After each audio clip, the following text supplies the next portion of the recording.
Aduh, perutku sakit banget, Beb. Melisa mengerang kesakitan sambil meremas baju suaminya. Ini kuat ya sayang, bentar lagi kita sampai rumah sakit. Aku nggak kuat, Beb. Sakit. Pak minta tolong agak dipercepat, Pak. Kasihan istri saya, Pak. Sopir Grab tersebut hanya mengangguk paham. Ia juga tak kalah paniknya dengan Labib.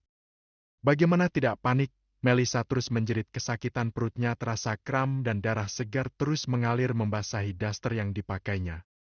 Labib mengusap keringat istrinya, ia sangat khawatir terjadi sesuatu kepada Melisa.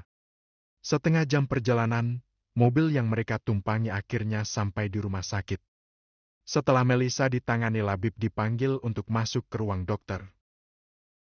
Pak Labib, pendarahan yang terjadi pada Bu Melisa cukup parah. Untung saja janin yang ada di dalam kandungannya masih bisa diselamatkan. Mohon maaf Pak, Bu Melisa harus bed rest total. Bed rest total, Dok? Iya Pak, Bu Melisa sepertinya sangat kelelahan dalam beraktivitas. Maka dari itu saya minta tolong Pak Labib sebagai suami harus memperhatikan pola istirahat istrinya. Baik Dok, terima kasih. Sama-sama Pak. Setelah keluar dari ruang dokter, Labib segera menemui istrinya di ruang rawat inap. Labib, perutku sakit banget. Rintih Melisa sambil memegangi perutnya. Kamu harus istirahat yang cukup, Mel. Kata dokter kamu harus bed rest total. Deg. Apa? Bed rest total? Melisa kaget saat Labib mengatakan dirinya harus bed rest total. Itu artinya Melisa tidak bisa bertemu dengan Om Hendri untuk sementara waktu. Iya Mel, ini demi kebaikan janin yang ada di dalam kandungan kamu. Tolong ya, kamu harus nurut. Ini semua demi anak kita. Labib mencium kening Melisa dengan lembut. Ingin rasanya Melisa menangis. Mengapa saat seperti ini Labib terlihat sangat perhatian kepadanya, bahkan saat di mobil tadi Labib sempat memanggilnya dengan sebutan sayang. Melisa sangat bingung, bagaimana jika Labib nanti melarangnya untuk pergi lagi. Sedangkan Melisa sudah memiliki kontrak terikat dengan Om Hendri dan sewaktu-waktu Om Hendri akan datang menemuinya jika Melisa ingkar. Zaka, nanti ketemu di toko aja ya. XXX, oke mas. Melihat Alisa datang menghampiri, Zaka dengan cepat menutup ponselnya dan menaruhnya di dalam tas. Maaf ya mas, hari ini aku ndak ikut ke toko. Aku mau bersihin ruko sama mau lihat perkembangan kambing di kandang. Iya, Sa? Nanti sore mau dimasakin apa, Mas? Gak usah masak, nanti makan di luar aja. Katanya nanti sore mau cari rak sama tambahan freezer buat di ruko. Iya, Mas. Mas Zaka sibuk ndak? Kalau masih sibuk ditunda dulu ndak apa-apa. Ndak mesti hari ini kok. Nanti tak usahain pulang agak cepet. Iya, Mas. Mas berangkat dulu saya. Assalamualaikum. Iya mas, hati-hati. Waalaikumsalam. Setelah pekerjaan rumah selesai, Alisa lanjut membersihkan diri lalu melaksanakan sholat duha. Pukul 9 nanti, Alisa akan pergi ke rukonya terlebih dahulu untuk bersih-bersih. Selanjutnya Alisa akan pergi ke kandang pembibitan miliknya. Kurang lebih 1 jam Alisa membersihkan ruko. Ia ditemani oleh Aisyah, istri almarhum Romsi, dan Idawati yang nantinya akan menjadi karyawan di toko frozen food milik Alisa. Alisa menenteng 2 kresek berisi makanan yang barusan datang dipesannya melalui GrabFood. Ayo mam dulu sama Ida. Ucap Alisa sambil mengeluarkan makanan di kresek tersebut. Iya mbak. Aisyah dan Ida datang menghampiri Alisa yang sudah menyiapkan makanan dan minuman di atas meja kecil. Habis ini tak tinggal ya sama Aidi. Embi Elisa mau pulang? Tanya Aisyah sambil mengunyah makanannya. Dakes, mbak mau ke kandang kambing sambil ngecek kondisi di sana. Hati-hati ya mbak, kalau naik motor. Iya, Aish. Setelah selesai menemani Aisyah dan Ida makan, Alisa berpamitan menuju ke kandang pembibitan miliknya. Hanya membutuhkan waktu 10 menit Alisa sudah sampai di kandang kambing miliknya. Tak lupa Alisa memakasi sepatu boot agar tidak langsung menginjak kotoran yang ada di kandang. Alisa segera masuk dan mulai menyusuri tiap lorong kandang sambil memberi makan serta minum untuk kambing dan domba miliknya. Entah mengapa, Ia seperti teringat kembali ke masa lalu saat masih duduk di bangku SMK. Dunia peternakan menurut Alisa sangat menyenangkan. Ia merasa telah diberi kebebasan di dunia luar kelas dan sejenak melupakan materi yang telah penuh di dalam otaknya. Lo ada Mbak Alisa? Pak Elan yang baru saja datang membawa aku kaget melihat Alisa yang ada di dalam kandang. Hehehe, enggak Pak Elan. Biasa mau ngecek kondisi di kandang. Tangannya kok pegang-pegang rumput nanti kotor lo Mbak. Nggak apa-apa Pak. Pak Elan lagi bersihin kotoran ya? Iya Mbak Alisa. Tak bantu ya Pak? Alisa langsung mengambil sekop dan mulai mengeruk kotoran yang ada di bawah kandang. Aduh Mbak Alisa, biar saya saja Mbak yang bersihin, nanti Mbak Alisa bajunya kotor. Nggak apa-apa Pak, saya nggak jijik kok. Malah saya seneng bersihin kayak gini. Udah, Pak Elan tinggal angkutin kotoran ke belakang aja ya. Yang bersihin kandang biar saya saja. Nanti kalau capek diterusin saya ya Mbak. Enggak Pak Elan. Selang berapa menit deru motor Tosa Pak Elan baru saja datang membawa beberapa karung rerumputan yang akan dimakan untuk kambing dan domba di kandang tersebut. Zaka memiliki lahan sendiri untuk menanam rumput dan tumbuhan untuk kebutuhan kambing dan dombanya. Rumput yang biasa ditanam antara lain rumput gajah mini odot Panisatum purpureum, rumput raja king grass, daun gamal Gliricida sepium, daun dadap, dan masih banyak lagi. Lo ada MB Lisa? Sudah lama Mbak? Ucap Pak Ilham sambil menurunkan karung yang ada di motor Tosanya. Baru setengah jam yang lalu Pak Ilham, rampiut sige-sige pasti kambing dan dombanya seneng niki Pak. Enggak Mbak, biar cepat gede hasil produksinya bagus. Bibit unggul Mbak. Enggak Pak. Di sini juga pakai konsentrat Pak. Iya Mbak pakai konsentrat.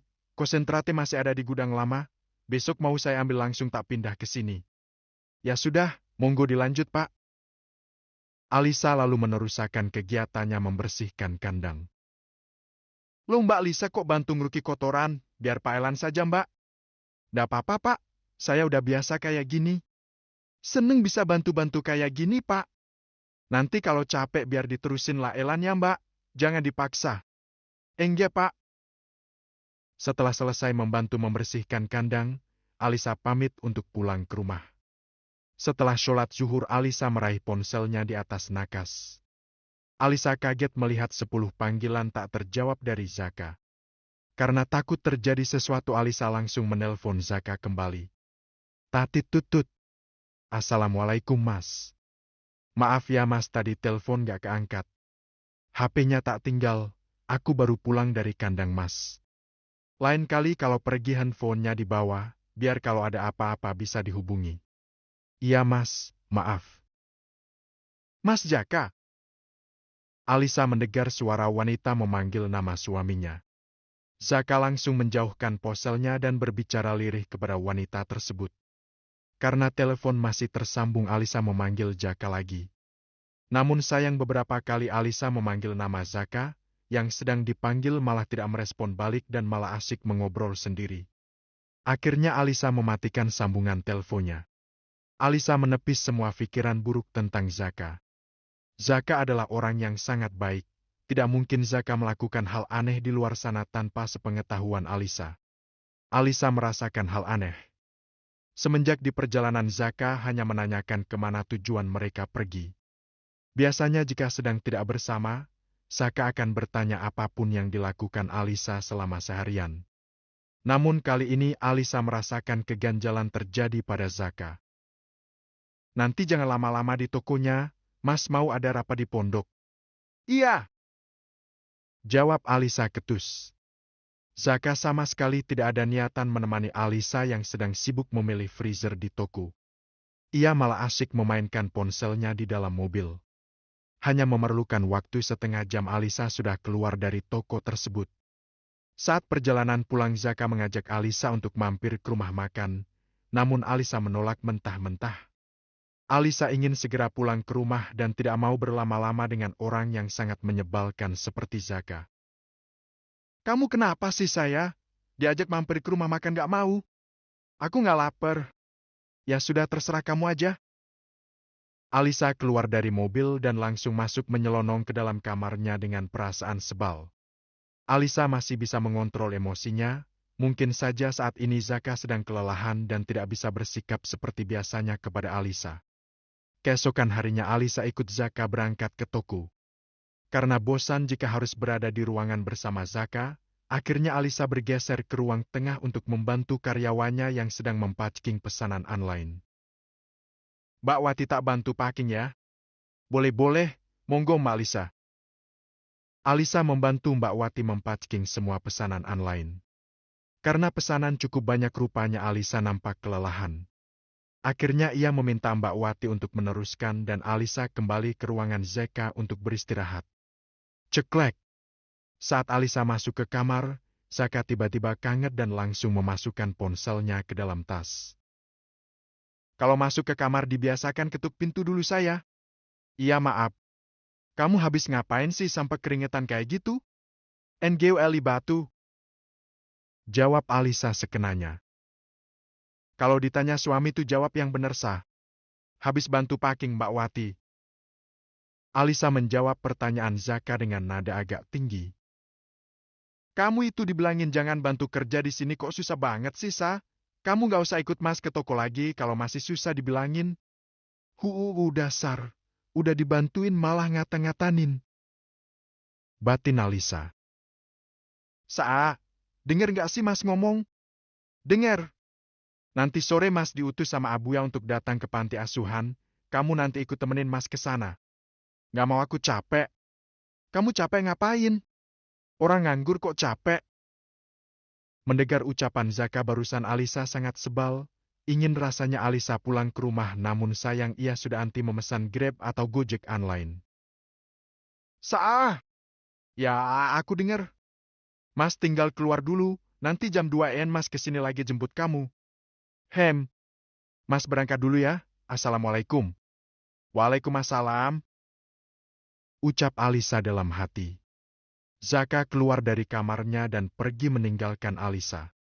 Karena Alisa sudah kepalang emosi dan tak mau pulang bersama Zaka, akhirnya ia meminta Anjani untuk mengantarkan pulang ke rumah. Antrin aku pulang. Loh kok pulang? Di sini aja dulu sambil nungguin Zaka. Aku mail Sen, aku pengen pulang. Antrin aku sekarang. Oke. Bentar ya, aku ambil kunci motor dulu. Alisa mengangguk dan langsung berpamitan kepada semua karyawan untuk pulang terlebih dahulu. 20 menit perjalanan Alisa telah sampai di rumahnya. Makasih ya udah dianterin. Iya sama-sama, aku tak langsung balik ke toko ya Lis. Kamu nggak mampir dulu? Enggak Lis, aku mau stokan barang di gudang. Ya udah kalau gitu, hati-hati ya. Iya Lis, duluan ya. Assalamualaikum. Iya, waalaikumsalam. Karena tak ingin dihubungi oleh Zaka, Alisa mematikan ponselnya dan langsung tidur di kamar tamu agar tidak ada yang mengganggu. Bukan wanita biasa. Tok tok tok. Saa.